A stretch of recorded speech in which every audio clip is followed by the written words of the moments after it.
طلاب وطالبات الإخوان بهندسة الأزهر يضربون عن الدراسة ويحددون 5 مطالب لخوض امتحانات نصف العام. وأعلن ما يسمى بائتلاف طلاب وطالبات كلية هندسة الأزهر، وهم من مؤيدي جماعة الإخوان وأنصار شرعية الرئيس المعزول محمد مرسي، هم من مؤيدي الرئيس المعزول أيضا، إضرابا مفتوحا بدأوا أو دخلوا في إضراب مفتوح عن الدراسة إلى حين تحقيق عدد من المطالب.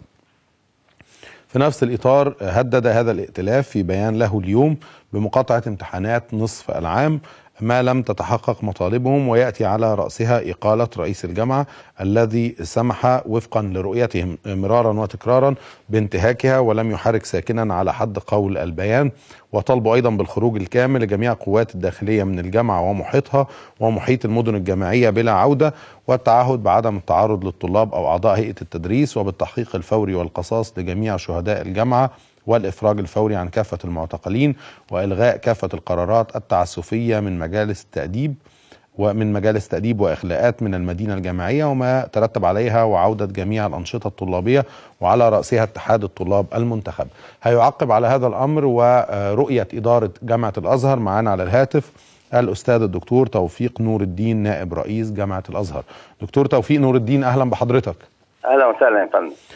كيف ترى محتوى هذا البيان وكيف تعقب أو كيف تنظر لهذه الخطوات من الطلبة والطالبات؟ كيف تنظر لهم إدارة جامعة الأزهر؟ بسم الله الرحمن الرحيم، والصلاة والسلام على أشرف المرسلين سيدنا محمد وعلى آله وصحبه. هذا البيان لا يعدو إلا أن يكون ورقة كتبها من كتبها وهو مسؤول عنها. الجامعة وضعت قواعد ووضعت نظم لن تحيد عنها. من يضرب عن الدراسة هذا قراره، من يمتنع عن دخول الامتحان هذا قراره. الامتحانات ستجرى في مواعيدها، ومن لا يدخل الامتحان يرسب. كلام واضح وقرار واضح من مجلس الجامعة. ومجلس الجامعة والإدارة دكتور خلاص متمسكة بحماية الشرطة للجامعة حاليا في هذه الظروف الاستثنائية على أقل تقدير. بالتأكيد يا فندم، بالتأكيد يا فندم، لن نسمح للمخربين أن يعبثوا بجامعة الأزهر. لن نسمح للمخربين أن يعبثوا بجامعة الأزهر. أما موضوع خروج الشرطة وأن الشرطة تخرج وأن الشرطة دخلت والجامعة أدخلت الشرطة عندما خرب المخربون إدارة الجامعة. عندما خرب المخربون، ولا أقول الطلاب، المخربون إدارة الجامعة. طب في سؤال تاني مرتبط بهذا المطلب يا دكتور. دكتور توفيق، عفوا، عايزين حضرتك تقول لنا مؤشرات الحركة والنشاط لهؤلاء الطلبة والطالبات المؤيدين للإخوان وللرئيس المعزول من يوم ما استعنتوا رسميا بالشرطة وبقت موجودة داخل جامعة الأزهر. هل هم قادرين يقوموا بالممارسات العنيفة أو التخريبية اللي حصلت في الفترة اللي فاتت، ولا وجود الشرطة عامل لهم ردع داخل الجامعة؟ قاموا ببعضها وتم صدها من الشرطة يا فندم. قاموا ببعضها، ما ننكرش، قاموا ببعضها. المخرب يريد التخريب. نعم.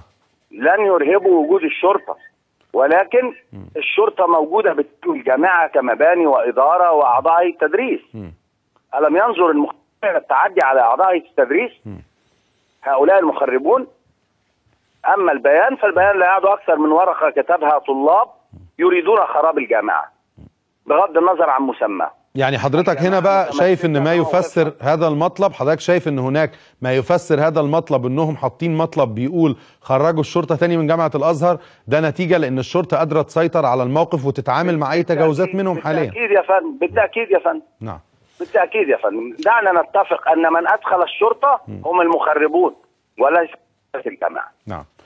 من ادخل الشرطة المخرب وليست إدارة الجامعة. معنى كلام حضرتك انه عشان حصلت تجاوزات واعمال عنف وتخريب وحرق، هو الشرطه يا فندم هم لا يعملوا العقل فيما يكتبون وفيما يقولون. نعم. من الشرطه الجامعه؟ هل الجامعه قعدت لمده حوالي نحسب من الدخول حتى يوم 30/10 اليوم الاسود في تاريخ الجامعه؟ هذا يوم اسود ان يخرب طلاب الجامعه بايديه. كان قبلها الشرطه موجوده يا فندم؟ لا، ما كانتش موجودة داخل الجامعة. من طلب الشرطة؟ الجامعة عندما بدأ تخريب شاهده الجميع على شاشات التلفزيون في جميع أنحاء العالم. نعم. جامعة الأزهر تخرب وتدمر بأيدي قلة ليس لهم هدف إلا التخريب. نشكر حضرتك يعني دكتور توفيق نور الدين. حضرتك بتؤكد الامور منتظمه وفي موعدها، الامتحانات كل شيء يسير ان شاء الله وفقا للجدول الزمني المعد له دون اي توقف او تغيير. نجبر احد على دخول الامتحان، من لا يدخل الامتحان سيرسب. نشكر حضرتك شكرا جزيلا. هذا موقف قاطع من إدارة جامعة الأزهر، وتأتي التصريحات على لسان نائب رئيس الجامعة الدكتور توفيق نور الدين.